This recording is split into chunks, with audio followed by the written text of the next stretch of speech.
Break के बाद स्वागत है आप सभी का सी न्यूज भारत में। राजधानी लखनऊ में सोमवार को भारतीय जनता पार्टी ने जनसंघ के संस्थापक अध्यक्ष डॉक्टर श्यामा प्रसाद मुखर्जी की पुण्यतिथि पर उन्हें भावपूर्ण श्रद्धांजलि दी। मुख्यमंत्री योगी आदित्यनाथ ने सिविल अस्पताल स्थित उनकी प्रतिमा पर पुष्प अर्पित कर कहा कि 1953 में आज ही के दिन उन्होंने अखंड भारत के लिए बलिदान दिया था और स्वतंत्र भारत के पहले कैबिनेट मंत्री के रूप में औद्योगिक नीति सहित अनेक क्षेत्रों में देश को अपने विजनरी नेतृत्व से दिशा दी। इस अवसर पर उप मुख्यमंत्री ब्रजेश पाठक, महापौर सुषमा खरकवाल, मंत्री स्वतंत्र देव सिंह, कृषि मंत्री सूर्य प्रताप शाही, वन एवं पर्यावरण राज्य मंत्री स्वतंत्र प्रभार डॉक्टर अरुण कुमार सक्सेना, भाजपा प्रदेश अध्यक्ष भूपेंद्र चौधरी, राज्यसभा सांसद दिनेश शर्मा, विधायक नीरज बोरा और विधायक योगेश शुक्ला ने भी प्रतिमा पर माल्या अर्पण कर श्रद्धांजलि दी। मित्रों,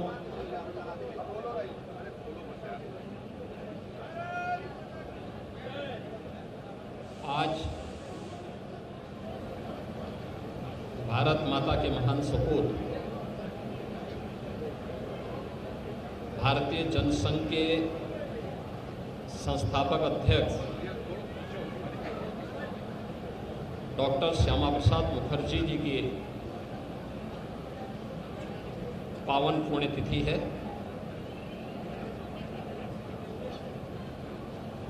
आज ही के दिन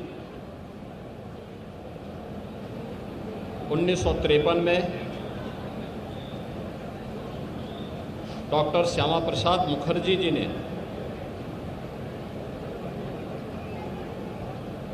अखंड भारत के लिए अपना बलिदान दिया था। डॉक्टर श्यामा प्रसाद मुखर्जी जी एक महान शिक्षाविद, महान स्वतंत्रता संग्राम सेनानी,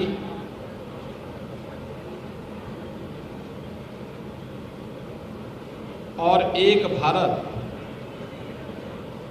श्रेष्ठ भारत के स्वप्न दृष्टा थे। स्वतंत्र भारत में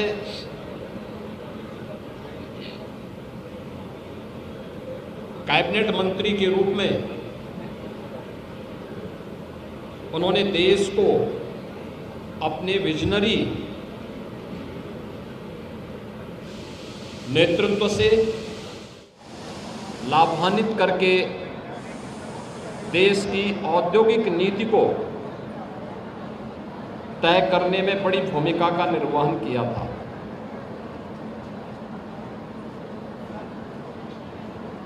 देश के अंदर खाद्य आवश्यकता की पूर्ति की जा सके, खाद्य मंत्री के रूप में भी स्वतंत्र भारत के पहले मंत्री के रूप में उन्होंने एक बड़ी भूमिका का निर्वहन किया था। उन्होंने केंद्रीय कैबिनेट से पंडित नेहरू के नेतृत्व की सरकार के द्वारा आज़ादी के तत्काल बाद राष्ट्रीय एकता और अखंडता के साथ किए जा रहे खिलवाड़ को देखते हुए उन्होंने इस्तीफा दे दिया था और भारतीय जनसंघ के पहले अध्यक्ष के रूप में उन्होंने देश के अंदर एक नई राजनीतिक शुरुआत को आगे बढ़ाया था। जब आज़ादी के तत्काल बाद संविधान लागू 1950 में हुआ, 1952 में प्रथम आम चुनाव के बाद देश के संविधान में धारा 370 को डाल करके राष्ट्रीय एकता को चुनौती देने का काम तत्कालीन सरकार ने किया था। कश्मीर में परमिट सिस्टम लागू किया गया और देश की सुरक्षा के साथ राष्ट्रीय एकता और अखंडता को स्वयं सरकार में बैठे हुए लोग ही चुनौती देने लग गए थे। तब एक देश में एक प्रधान, एक विधान और एक निशान का उद्घोष करते हुए डॉक्टर श्यामा प्रसाद मुखर्जी जी ने कश्मीर में प्रवेश किया था। उनको गिरफ्तार कर दिया गया। हिरासत में ही 23 जून 1953 को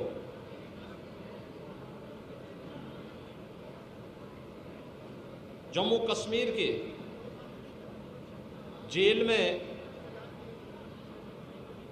उनका बलिदान हुआ। डॉक्टर श्यामा प्रसाद मुखर्जी जी ने 1953 में जो सपना देखा था, एक भारत का, अखंड भारत का और सुरक्षित भारत का, उसे साकार होने में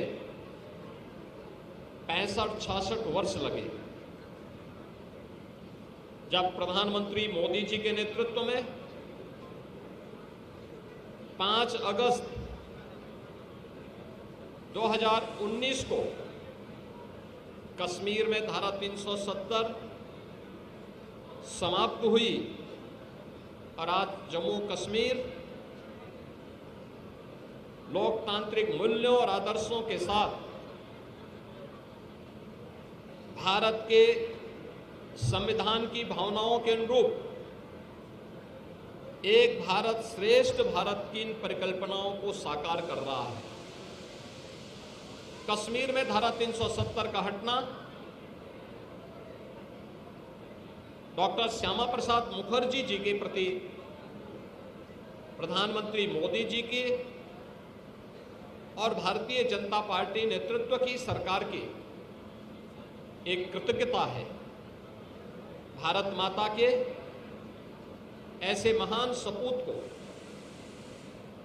जिन्होंने एक प्रखर शिक्षाविद के रूप में, महान स्वतंत्रता संग्राम सेनानी के रूप में, एक विजनरी राजनीतिक नेतृत्व के रूप में देश को अपने मूल्य सेवाओं से लाभान्वित किया था, उनकी इस पावन पुण्यतिथि के अवसर पर मैं उत्तर प्रदेश सरकार की ओर से, उत्तर प्रदेश की जनता जनार्दन की ओर से उनके स्मृतियों को नमन करते हुए विनम्र श्रद्धांजलि अर्पित करता हूं।